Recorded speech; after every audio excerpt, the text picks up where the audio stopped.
Good morning বন্ধুরা, তোমরা সবাই কেমন আছো? আশা করি ভালো আছো। আজ হচ্ছে শ্রাবণ মাসের প্রথম সোমবার। আজ আমার উপোস তৈরি হয়ে গেছে। এবারে ঘরে পুজো করে যাব মন্দিরে।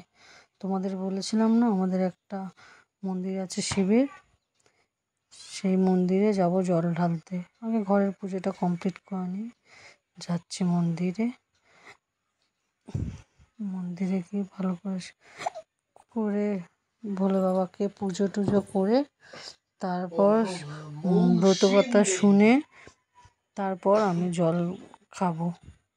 ঠিক আছে, তোমাদের ভিডিওটা কেমন লাগলো আমাকে জানিও কমেন্ট করে। ভালো লাগলো লাইক কমেন্ট শেয়ার করে দিও।